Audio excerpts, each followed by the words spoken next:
Bruised in Bengaluru, seemingly battered in Pune. India are staring down the barrel of a first home Test series defeat since 2012 after an emphatic performance from New Zealand on day two of the second Test sees them in the driver's seat and on the cusp of history. Welcome to ESPN Cricinfo Match Day, where Sanjay Manjrekar will analyze proceedings on what was, Sanjay, quite clearly a day to forget for India. Yes, on a battered pitch as well. And you wonder now if, India can't win on ranked turners, what next? So it's turned out to be a series like that, which has been unexpected. I said acid test for New Zealand if the pitch is a turning one.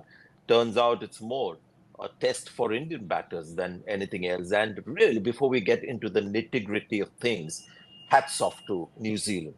In Bangalore, the way they bowled and stitched up useful partnerships. Here as well. I mean, an Indian pitch, and they found the bowlers to trouble the Indian batters. Plus, their batting has been so impressive in both innings. So well done first to New Zealand for this unexpected brilliance.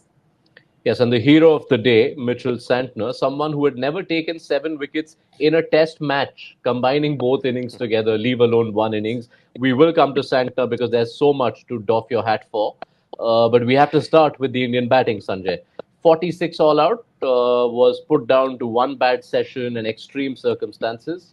What explains this one? Well, I think a different explanation for every batter. I don't think now those days exist anymore where there is a team strategy of how you bat. Every batter is left to his own design because every batter has different strengths and weaknesses. Most of them look to counter attack. So when you look at top to bottom, everybody got out differently. Shubman Gill got out while playing a defensive shot. Yashasvi Jaiswal as well. Rohit Sharma too. Then you had our two mavericks, Sarfaraz and Rishabh, getting out in the way they do. But that's how they get the runs as well. So they live by the sword, die by the sword. So that kind of thing happened. So every dismissal was different. In the end, you've got to say that, yeah, it was a performance that will worry the team management because India should have risen to the occasion because you're not talking of three, experienced spinning stalwarts from the opposition. Okay, so just want to break down some of those dismissals. Let's start from the top. The two young top order batters, Jaiswal and Gill. Could they have done anything differently? Jaiswal, I'll say this brilliant player. I think he's got everything. He's got a good defense. He's also got the knack of picking the ones and twos, and he's got the big game as well. We've seen that. But a few times I've noticed him for no reason, but maybe an internal sort of plan that he has where he seems to just go not so much into a shell, but plays defensively. And that is not necessarily because of the bowling. Maybe the situation gets to him. And you see those phases. And against England, we saw those phases when he, just grafted for a while, but that was impressive. Here on these pitches, it hasn't actually gone on to become a big innings in the end, an attacking innings. So somewhere I just wonder whether he takes it into his head that, I've got to play defensively for a while.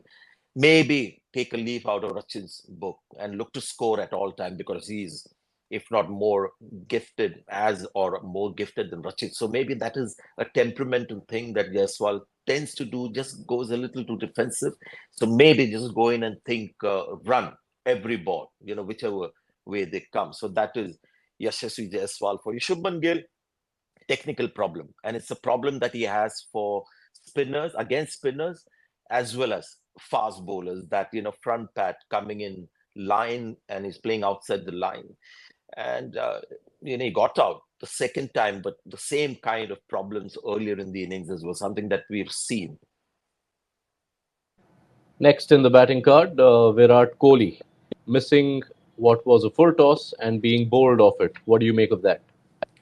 Yeah, I mentioned that it must be, he would himself believe that that was his worst shot to play and, try and get out to.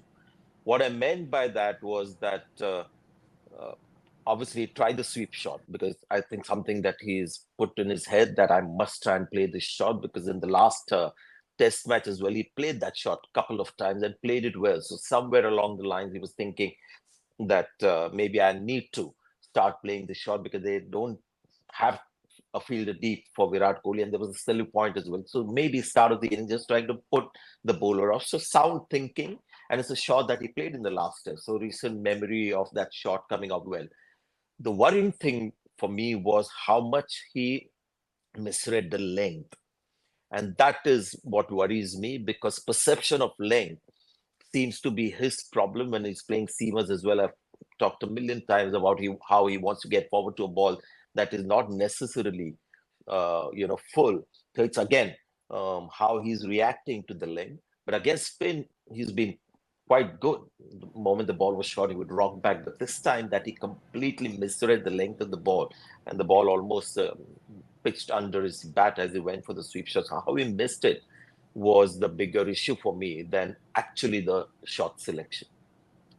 Now, with Rishabh Pant and Sarfaraz Khan, the shot selection will get highlighted a lot more, especially when it is part of such a team performance. I I like your point around if you love them when they live by the sword, you got to accept them when they die by it. But is it indicative of a broader generational problem? Patience as a virtue does not exist in modern day batting. Yes, and somewhere we've got to be understanding of that because it's not that the players have created all these formats. The various cricket boards over the years, the administration, and because of the demands of the public as well, and something that is almost like an uncontrollable. You've introduced a format which is the T20 format, and that is the most popular and most sort of played. It's a format that players play the most. Now, the fact of T20 cricket is that it's constantly working against you as a test match player.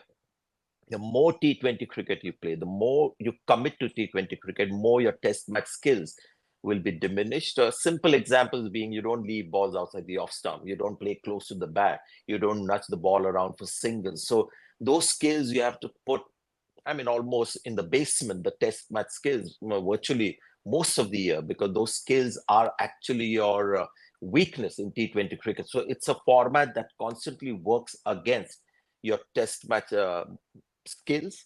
And that is why you see a lot of these batters trusting their attacking game more than their defense.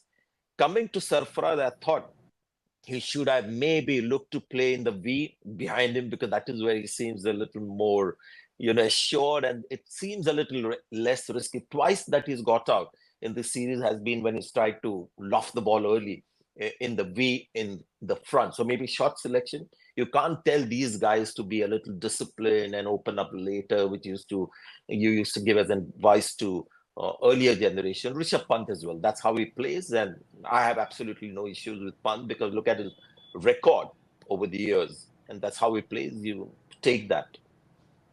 All right. Now, all of that together meant India were all out for 156. You'd have to go back to March 2017 for the last time they had two back to back first innings in home tests, which were under 200.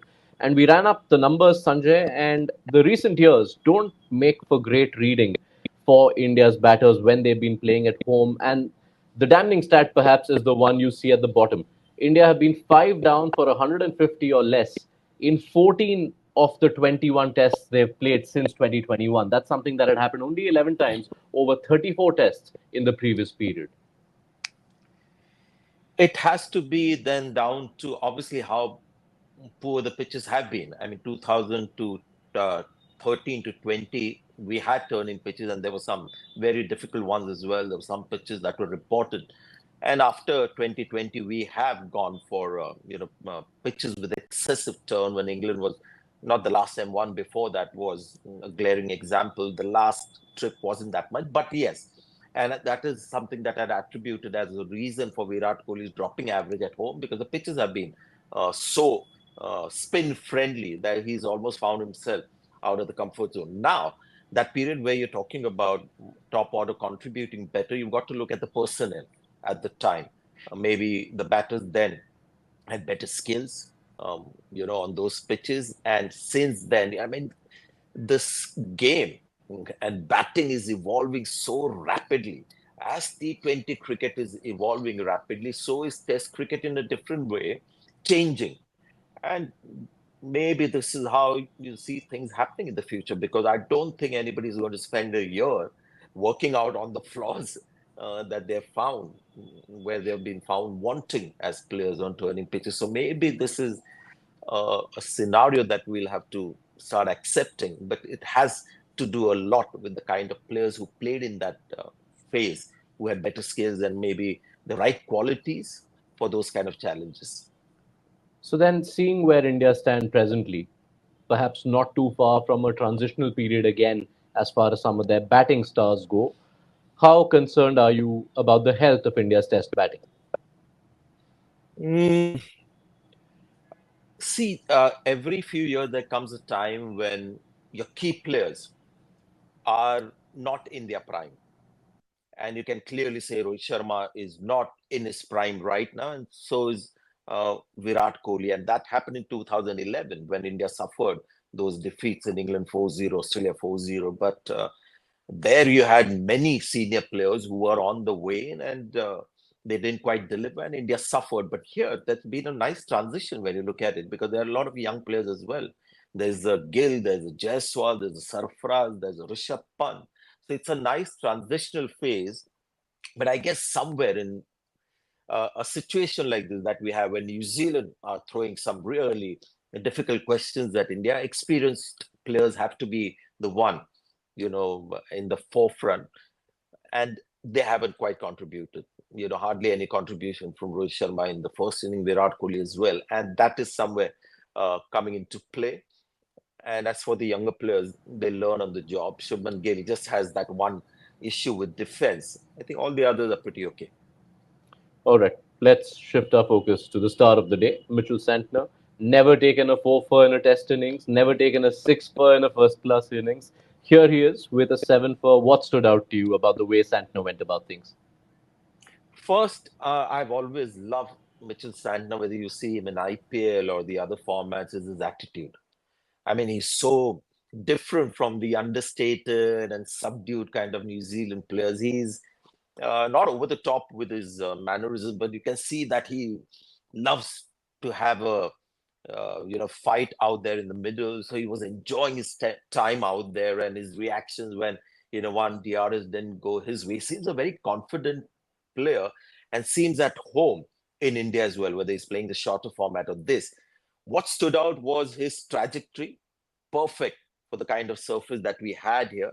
And he kept it very simple. I mean, he just bowls a ball like this, and I don't think he was trying too many variations. And the pitch was at that stage in a kind of transition where some balls were coming in, some were turning. And that is where a lot of the Indian batters, um, you know, were found wanting. And that was Jadeja's thing as well, isn't it? The natural variation where the pitch offers something to some balls and some balls it doesn't. And his just this confidence and belief that he could make a difference and keeping it simple, conditions ideal, and the bowling style was perfectly suited for the surface. Stands out a little more because if you consider the figures, Ajaz Patel, who's been the spinner of choice on this tour, was taken for 54 in 11 overs, no wickets for him. And Santner, who's only come in this game, has shown through.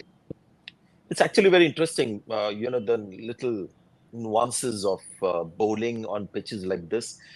I mean, Ijaz Patel obviously has a greater pedigree than Mitchell Santner. Ashwin as well than Washington Sundar in the second innings. What you saw happening with Ashwin and not so much with Washington is exactly what you can bring as a comparison with the question that you pose about Mitchell Santner and Ijaz Patel. These bowlers have more of a range where there is a little bit of skill in the air and off the pitch. But on surfaces like this, like Jadeja over the years, Akshar Patel when he played against England, all you have to do is fire the ball. And he was not very quick, mind you, Michael Santner, but your trajectory becomes very important. So if you have a slight loop, like Ashwin today was looping the ball even when he was bowling a little quick, gives the batter the opportunity to take a chance because everybody's taking a chance before they get out. Mitchell Santner doesn't give you that chance.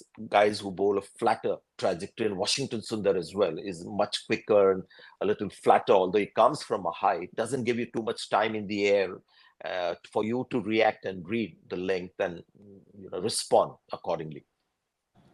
So it was Santner who contributed to New Zealand getting a 100 plus run lead, which is so sizable, and it's only become enormous, Sanjay, with the batting effort that's followed, led by Tom Latham, who had perhaps seen all the others perform, and you knew that there were runs around the corner for Latham. How good was this innings?